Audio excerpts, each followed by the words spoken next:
Hey, so I want to talk about a kid by the name of Nolan Xavier Wells. He was a young kid, I think 18 years old, from Mississippi. He was found dead in a river or a lake, something like that. And he was a black kid. And a major discussion involving this story is the fact that he was a black kid who was last seen around all of his white friends. He was around a bunch of white kids. So I want to talk about my experiences as a black person in predominantly white spaces.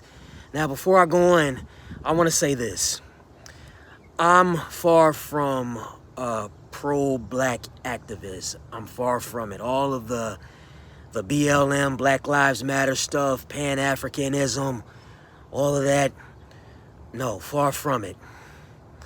The way I look at it is like this. Black people collectively have a lot of problems. But modern day racism is the last of those problems.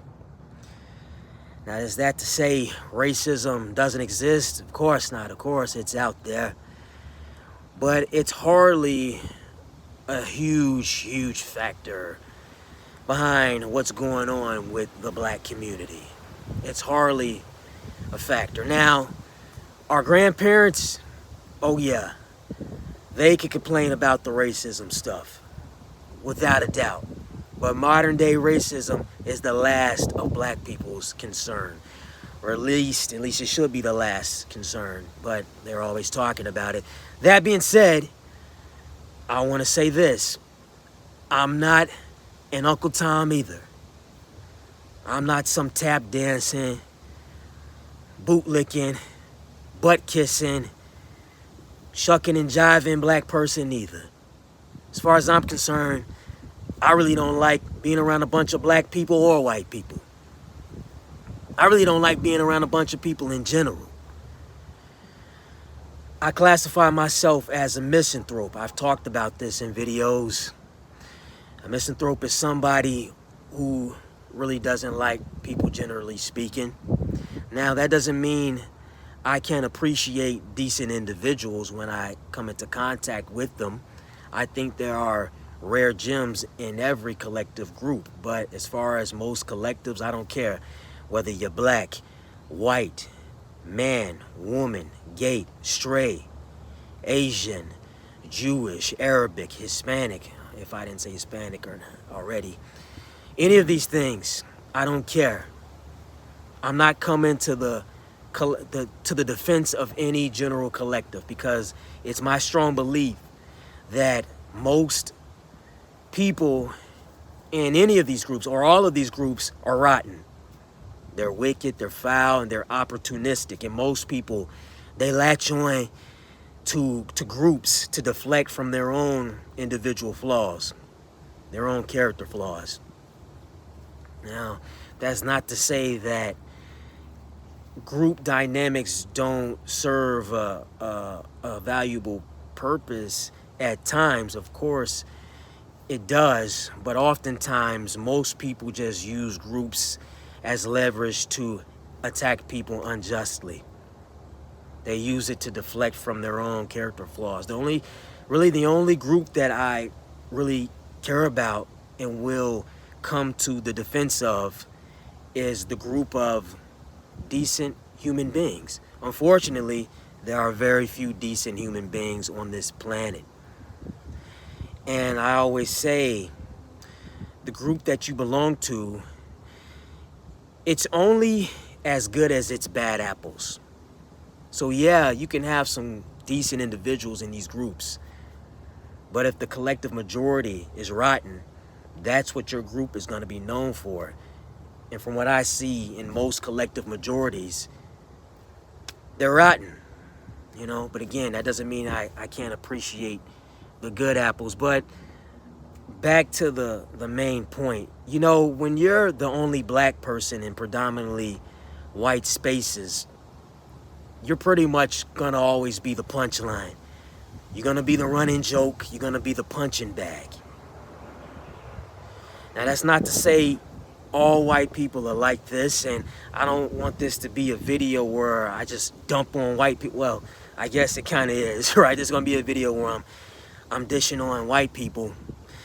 But I've made videos where I've talked about what I like about white culture and white people as a collective, and I might make another video on that. It's just, in this video, I'm talking about the toxic side.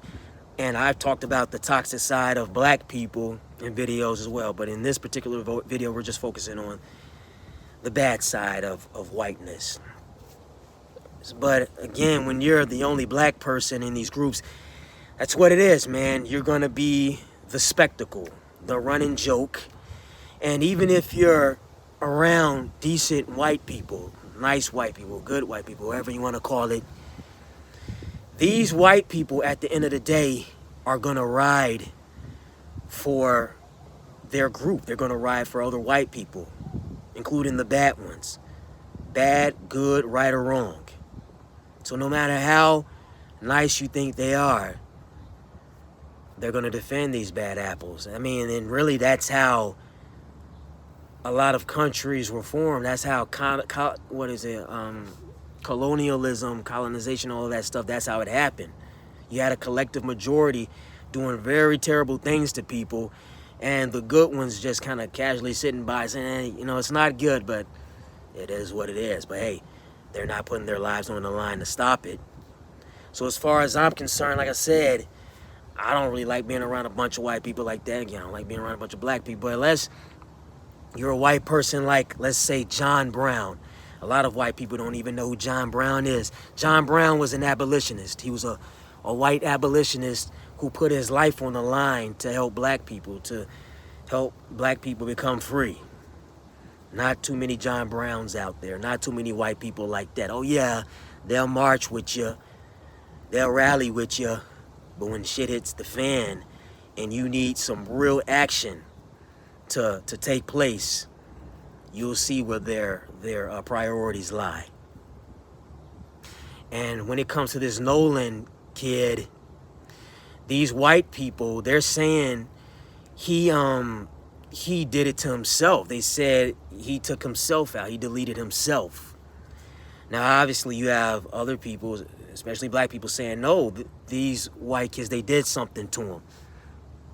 You know, all of these white people that he was hanging around.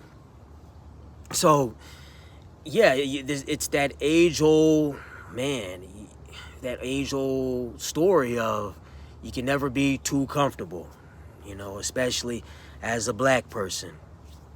You know, it's funny, like, most black people's first introduction to, like, whiteness was, like, TV shows like Boy Meets World, Full House. It was another one, The Wonder Years. You remember that? When this boy meets world, boy meets world. You know, all of that stuff, man. You know, this is our first introduction to whiteness. And you see these white people on television shows, and you're like, wow, white people are so nice. Oh, my God. Topanga Lawrence.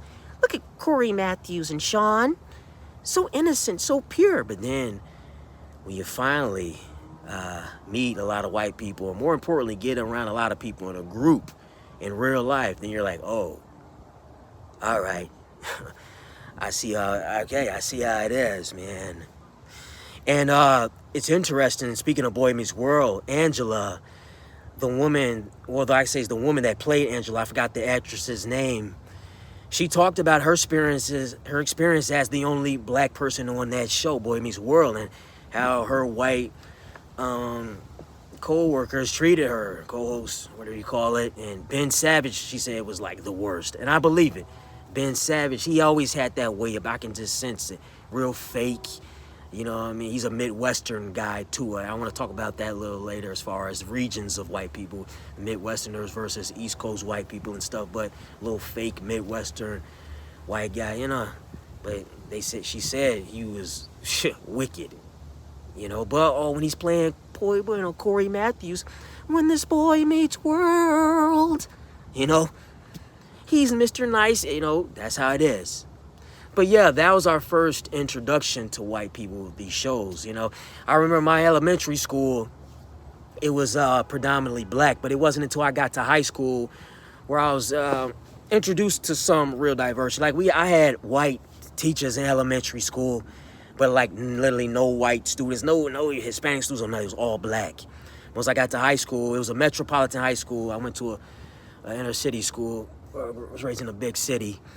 And yeah, it was predominantly Hispanic. Most of my friends were Puerto Ricans. My best friend was Salvadoran. It was predominantly Hispanic, but the predominant Latin group there was Mexican.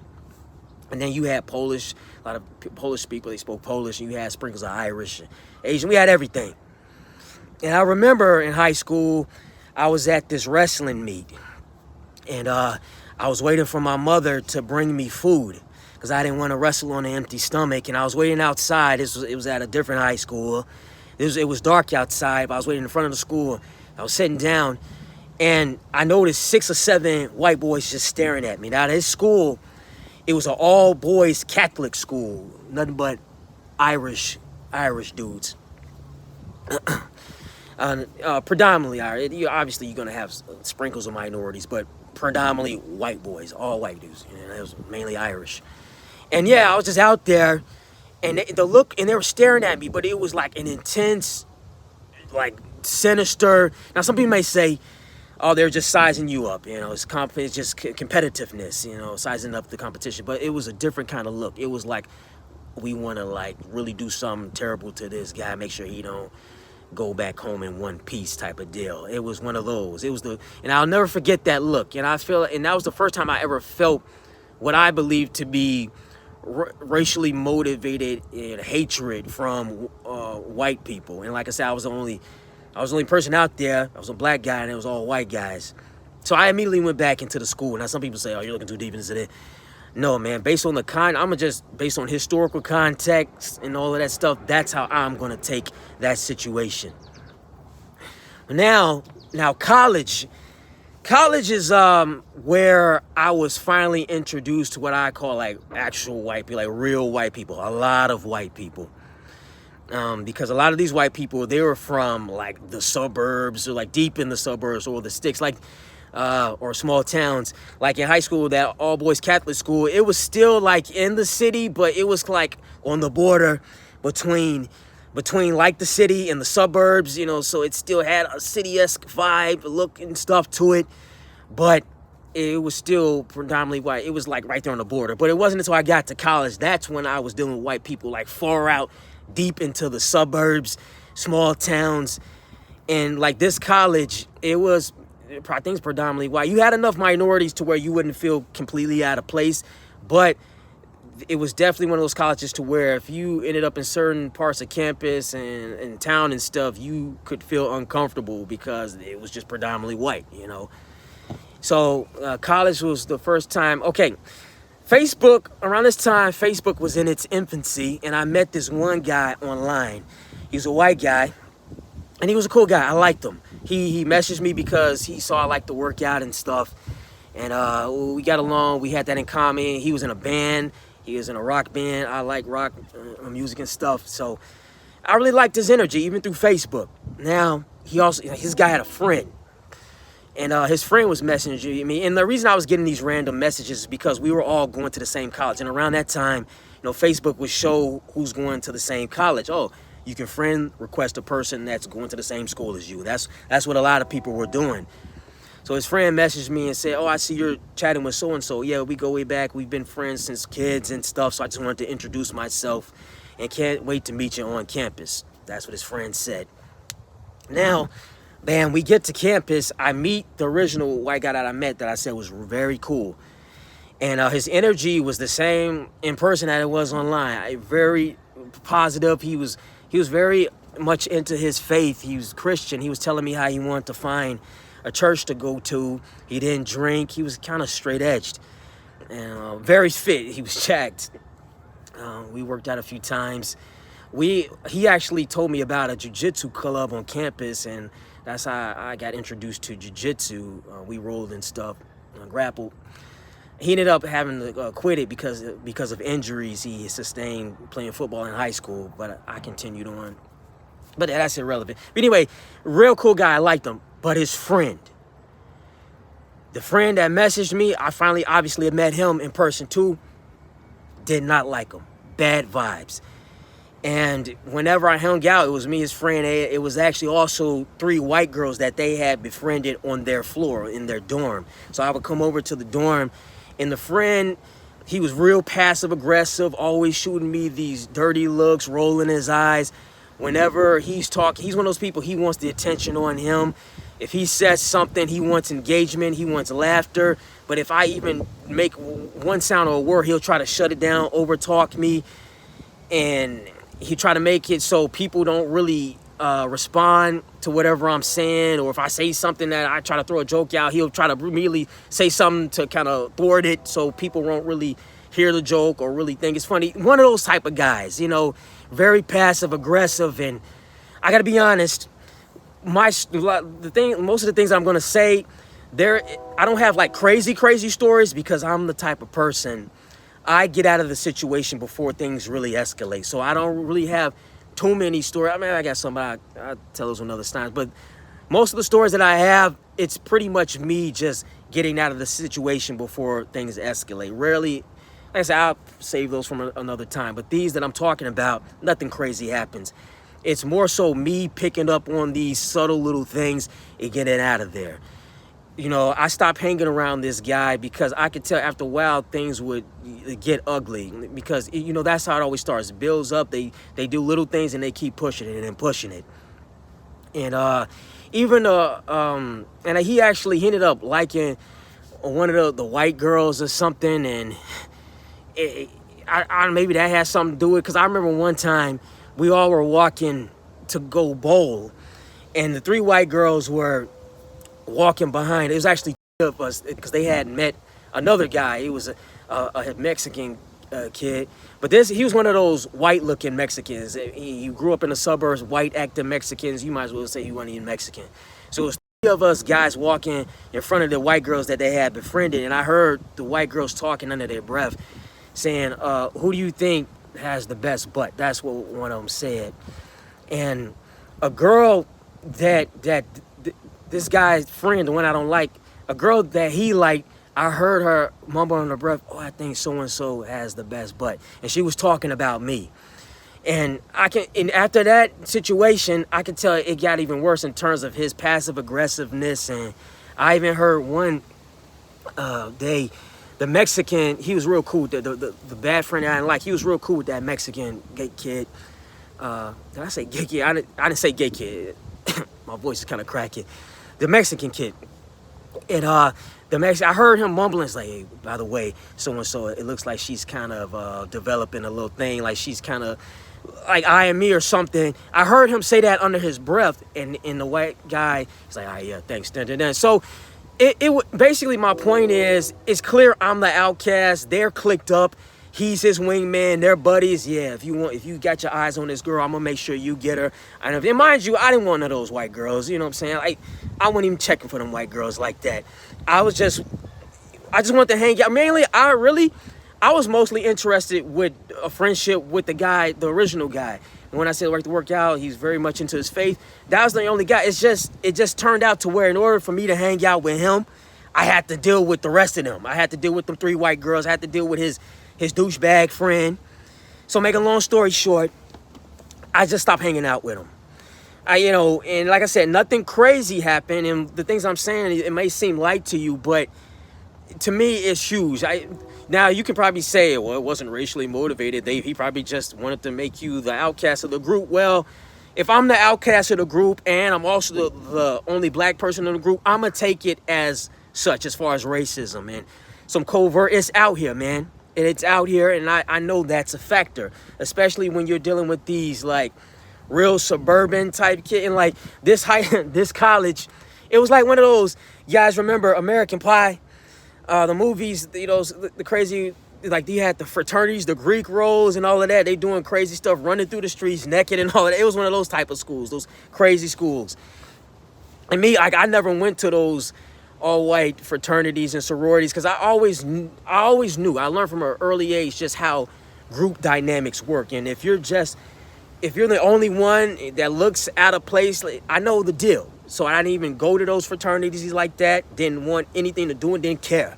And I heard stories of some black people saying, those fraternities, they racist. They writing N-words on the wall. I heard one of the guys that I knew, he said several of those frat boys, they call them the N-word, swung on them and stuff. And it was stories how that stuff happening, and then in an event like black guys will fight back, the black guys will get in trouble, and because so I've always been conscious of the game, so to speak.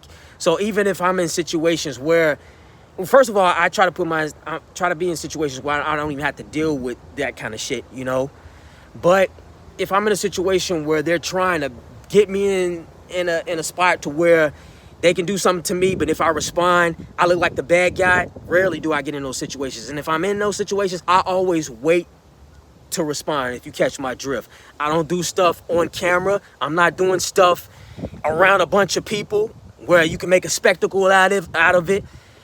If I'm going to make a move on you or do something to you, it's going to be on my terms, And I'll just leave it at that. I don't want those are different stories I can tell another time, but usually I just try to stay out of situations. So to bring this back to the situation with that guy that I thought was real cool, he's a great white guy. But again, I knew for as long as he knew this guy, he was just going to side with him. No matter what this guy did or said, he most likely would have just made light of it. And I didn't want to be in a situation where he's choosing between a guy he's known forever. And this is how it is. Like I said, Dylan being the only black person in these predominantly white spaces. If you guys remember MTV, the show The Real World, and they had the challenges and stuff. There was one season, I think it's Real World San Diego. You had a guy by the name of Brad Friorza or something. He was Italian. And the guy, it's kind of random, but the guy that I befriended from Facebook that I said was cool, he was Italian-American, where his last name's Italian. But anyway, Brad from The Real World San Diego was friends with Robin. Now, Robin, she was from Florida, white woman. She was known for constantly saying racist stuff. She dropped the N-word and all this stuff. Make a long story short, Brad found out about it, and he was upset because they had a black roommate, yeah. And again, this guy was the only black person. And again, that's how they do it. Notice with those shows, they always have one black person. They always want to make sure you feel like the outcast. Even if they let you, that one person, black person in, you got to let me, hey, no, you just going to be the only one. So Robin was saying all of this racist stuff, and Brad made it seem like he took such umbrage. Like he was so appalled by it. Like, oh my God, Robin, how could you say that? But when it came down to voting the black girl off versus his white friend, because the black girl and his white friend, one of them had to get voted off, all right? And the black girl was the girl his white friend was talking about, saying a bunch of racist stuff towards. So Brad was like, that's unacceptable, Robin, how could you, la, la, la. But when it came time to make a decision who's gonna go, he rolled with Robin, the white girl. Despite, it's bad, you can't be racist, da, da, da. But he chose Anissa, I think is her name. He stuck with Robin. Anissa got voted off or voted into the gauntlet or something like that. But again, my point, no matter what bad is done, as far as the bad apples go, the good apples, yeah, they might verbally give them a verbal beating. Oh, how could you? But they might browbeat them and all that stuff. But when push comes to shove and a major decision needs to be made, they're going to ride with the bad apple. But yeah, that's the story of a black person's life when they're pretty much the only black person in these predominantly white spaces. Matter of fact, construction. Anybody that's ever worked construction, forget about it. You know the deal. Predominantly white. Well, white and Hispanic. But like I would say, if you're going through any of the trades unions, it's predominantly white. Now, non-union side, then you will see a lot more Mexicans. But as far as I'm concerned, like my experience and stuff was working around a lot of white guys. As a matter of fact, my first construction job ever, I was on a freight elevator, like a skip elevator. I walk in there, I see nothing but swastikas. Well, I'm exaggerating, ain't nothing but size. There was other stuff too. But I see swastikas. I see enough of them. One swastika is enough. You know what I'm saying? But I saw about 3 of them.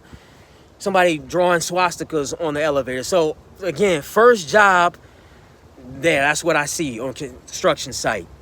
And yeah, I've worked jobs where I'm the only black person out there. Around another bunch of, now anybody knows anything about construction is the one place, that's where I would say the highest concentration, one of the highest concentrations of racist white guys. And for real. And if you're a black person, most black people, let's be honest, we don't grow up in the trades. It was a learning curve, at least for me. I didn't grow up using drills and all that stuff. It was a learning curve.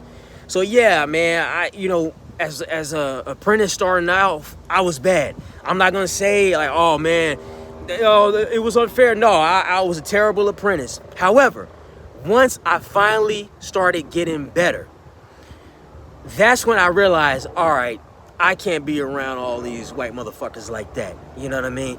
Because it's one thing, yeah, to be heckled and harassed if you're doing the job bad. But once you're doing the job good and you're still being harassed, then I was like, all right, I got to get the hell out of here. Because now I'm doing the job good and you're still singling me out, playing these stupid games. It got to the point where I'd be doing the job better than somebody, and then they're nitpicking one thing. It's one of those situations where you can do 10 things right, mess up one thing, they talk about you did 11 things wrong. One of those deals. Then I'm getting blamed for stuff that I didn't even do. Doing certain work, like, man, I gotta fix that. I didn't even put that up there. And I'm being talked to as if I put it up there. So stuff like that. Once I started getting better and I realized how I was still being treated, I was like, okay. Especially, and I gotta be honest, I'm a very serious person, like, unless I really know you like that, especially when it comes to work and stuff. And like I said, I'm not one of those tap dancing, goofy, real talkative black guys. And a lot of racist white people don't like that. A lot of white people in general don't like that.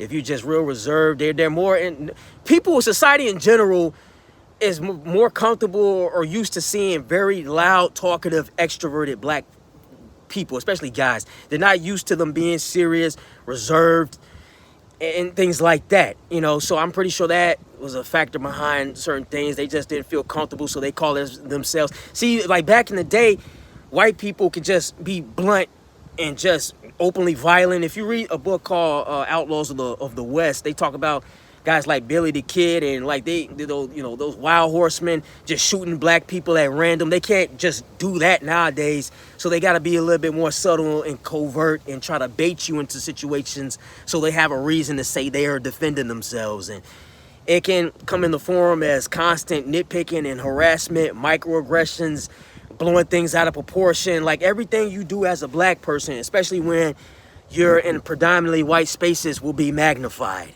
Every little thing you do, if your finger twitches a little bit, if you stumble a little bit when you walk, oh my God, see, he's on drugs, he's crazy, he's losing his mind. You just like trip a little bit and they blow it out of proportion. Everything will be magnified when you're the only black person in those spaces. So I was like, yeah, man, fuck this, man, I'm out of here. So, and and it goes back to what I said earlier. I'm the type of person, my first line of defense is to not even be in those situations. Now, obviously in life, sometimes you can't always get that, especially depending on, like, if you see a goal, like I said, the trades, that's a valuable skill, right? These are valuable skills to have, tradesman skills. So I was like, all right, I have blinders on. I'm gonna get as much information as I can, forget all the racism, the harassment, don't care, as long as I get that information. Then once I have a foundation, I can take it and do what I want with it as far as, working for myself. And better believe, once I got that foundation, oh yeah, I haven't been on a predominantly white construction site since. I use my trades, everything that I learned from my own endeavors and stuff. But yeah, so sometimes you kind of have to hold the line and stick it out and kind of put up with BS until you don't have to. Yeah, but that was an experience. And what was another? I'm trying to think of something. Okay, I actually met this one guy working in the trades. He's a cool guy. He was a Mexican, but he didn't speak Spanish and he sounded white, but he looked Mexican as hell. It's crazy. But we bonded real cool over rock music. We had the same taste of music and stuff. I like pretty much almost all music and stuff, but I'm talking about rock in this video. When we would go to concerts. Now, the thing about me is the types of music that we like, I know there's a good chance, like, there won't be a lot of people that look like me. You know what I'm saying? So I got to make sure whatever venue we go to, that I won't feel completely out of place or unsafe. Like, I know there won't be a whole bunch of black people, But I at least gotta feel like there's enough to us, like, all right, I feel okay, or I don't feel unsafe in any way. So a lot of the venues we went to were like in the city, you know, where there's a lot of people and stuff, or the diverse range of people and stuff. But one day, he invited me to this concert. Now, this concert was not in the city. It was like deep in the suburbs somewhere. And it was like a country type of deal. It was featuring this old white guy from the South. And needless to say, I politely declined. I'm like, fuck no, hell no, I ain't going. I'm not going anywhere deep in the suburbs where it's going to be a bunch of racist white people, man. Even if I like, let's just say, I'd probably enjoy the show, the music. The fact of the matter is, that many white people in that setting, deep in the suburbs somewhere, forget about it. You know damn well there are going to be some white people, especially white boys, eyeballing me, sizing me up. And I'm the type of person, all you got to do is look at me wrong and it can ruin my day. Like, I hate conflict. I'm not dealing with conflict, you know, unless I have to deal with it. All right. I mean, like I said, sometimes trouble just finds you. But I'm not putting myself in a position to just be abused. I'm not just giving you free shots, free licks off of me. No, if you want to do something to me, you got to earn it. I'm not just setting myself up to get fucked off or fucked over. No. Again, unless, like I said, with the trades, I was like, all right, let me weather the storm. I knew, even before I got into the trades, I knew the deal. I knew I was going to be dealing with a bunch of passive-aggressive, sneaky bullshit from a lot of these white guys. I knew it. But I said, I have a goal. I want the information.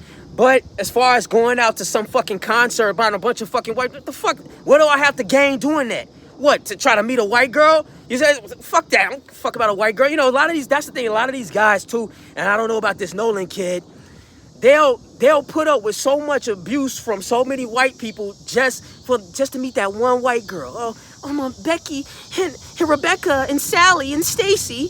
You know, y'all put up with all this abuse. It could be like 100 white people dogging them out. But then they'll just find that one white person that treats them well. It's like, oh, it's all good. It's crazy, man. So with me, I'm not putting up with any sort of like abuse or heckling, harassment, whatever, unless there's something to gain from it. There's nothing to gain for me to just be out there at some country concert in the sticks somewhere, countryside maybe even. No, hell no, I ain't going. So no, like I said, I politely declined. But yeah, man, those are just some stories, dude. Those are just some stories. And just be careful. And like I said, not all white people. You do have some decent ones out there. And I would say this. If you're gonna be like the only black person in predominantly white spaces, it's better. I could say maybe like a city like New York City. New York City is like a gym, like a special place, and from that standpoint that's pretty much like the only place. And maybe maybe Miami, that's a pretty international city. Like the international cities are like the only places where, okay, maybe being the only black person in predominantly white spaces is all right. But anything like, I would say in the Midwest, forget about it. Even the big cities in the mid-fucking-west. The Midwest is like the South. And when I say New York, I want to specify New York City. But once you get past like the 5 boroughs, like if you in upstate New York somewhere, forget about it. It's like being in the South or the Midwest somewhere. You know, the Midwest, you know, some cousin fuck South or the children of the corn Midwest. Fuck that. I'm not trying to be the only black person in any of these regions.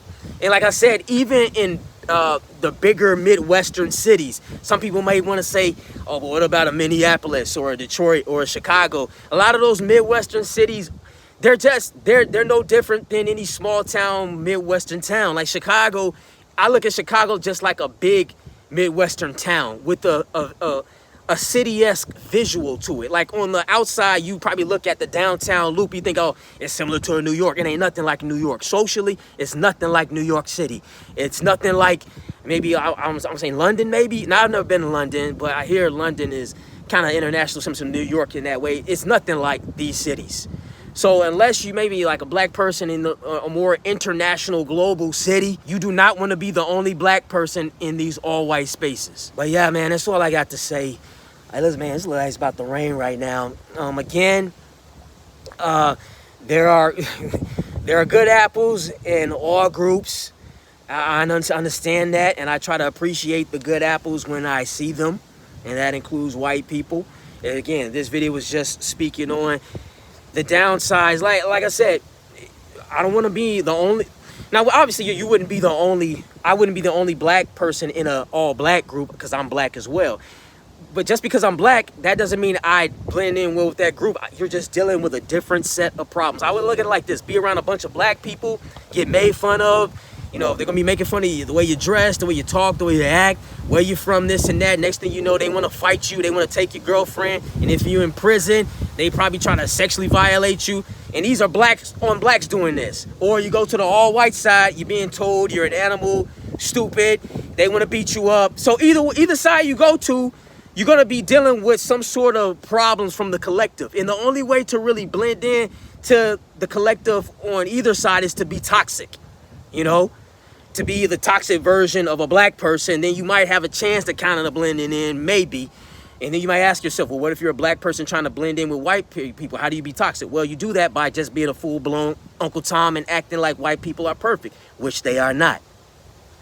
So, you know, and here's the plot twist. Even if you do act like all the negative stereotypes of a black person and you try to call yourself blending in with the blacks, things can still go left. Like I said, it's crazy because at the end of the day, when you break it down, the common denominator is you're going to be screwed over. You're hanging around a bunch of blacks or a bunch of whites as a black person. Now, obviously, some black people, they get away. Like every black person that's the only black person in a majority white space doesn't get killed or something like that. Yeah, some slip through the cracks. And you have a lot of people, black people in particular, who say, all right, that one slipped through the cracks. So I'm going to take a chance too. It's like I said earlier, they can see 100 people do something, 100 white people do something crazy to black people, but then just see that, well, they just find, as long as I find that one white person that's all right, you know, they'll put their whole life in jeopardy. They'll put the whole group in jeopardy. They'll put everything in jeopardy as long as they're treated okay, you know. So again, we all know through history, historically speaking, white people have always had the little tokens, the favorites. They always had a special place in their hearts for the athletes, the football players, the basketball players and stuff, you know, but while they're treating a lot of black people like shit. But yeah, to be honest with you, like I said, even though I say I think most collective majorities are rotten, if I had to be around a collective group of people, I would prefer it to be like Asian, Arabic, Indians. I know Indians, they say Indians are Asian. Now, some people may say, well, these people will be racist too, and that's true. Asians are very racist in many ways. Plot twist, I think Asians collectively are probably more racist than white people. But here's the thing. The thing about Asians is Asians will at least leave you the fuck alone. That's my experience. I can talk about my experiences being the only black person in predominantly Asian spaces. If Asians don't like you, they'll leave you the hell alone. Whereas white racism is a lot more antagonistic. That, you know, so in my experience, black, white, and Mexican, those three groups, those three are always like fucking with me the most, always starting the most shit with me. Mexican is 50-50. It's like, man, either we get along great, I love them, or it's like, man, get the fuck away from me, man. Seriously, get the fuck away from me. It's like those three groups. But if it ain't those three groups, I can pretty much say I don't mind being the only black, because at minimum, they'll leave me the hell alone. Indians will at least leave me the hell alone. Arabic people, Arabics, they mad cool. A lot of them, they mad cool. If you go to those convenience stores in like bigger cities and stuff, they mad cool. But even if they're not, they leave me the hell alone. As opposed to like being in a group of black people or a large group of white people. It's interesting like that. So yeah, I always say racism don't really bother me. It's having to deal with racist actions that piss me the hell off. And obviously would annoy anybody, right? But I'm done. That's my rant. As far as I'm just bringing this back to Nolan, it's a shame what happened to him. If it's true that he was, in fact, you know, killed by his white friends, man, you gotta be careful. You gotta be vigilant. That's not to say don't have white friends and this and that, but you, like this, he was in Mississippi, you know. I ain't trying to be in the like the Florida is the only southern state that I've ever spent extended amount of time in. Every other state, it was just driving through. I have no interest in touring, visiting Mississippi, Kentucky, Alabama. No, I have no interest in going to the South. The South, like I said, in the Midwest is very slept on in terms of its races. You got sundown towns. I would say this, the perfect example of a Midwest, the average Midwestern white guy. Anybody familiar with Matt Hughes? Matt Hughes is a UFC legend, one of the so-called best welterweight fighters on the planet. Watch Matt Hughes' behavior on The Ultimate Fighter. He's known for being a jerk-off, a horrible human being, known for being racist. Watch an interview with Frank Trigg. He talks about Matt Hughes and stuff. Tim Sylvia. They all say, they talk about what kind of guy Matt Hughes is. Matt Hughes is the quintessential Midwestern white guy. If you want a perfect representation of what a Midwestern white guy is, it's Matt Hughes. And just leave it at that. Like that. Okay, anyway. Nolan, it sucks what happened to him. If you're a black person, there are good people out here, but there are also some really bad people out here. And a lot of people don't like you simply because you're black, no matter how you act. So you got to be careful. On that note, talk to you guys later.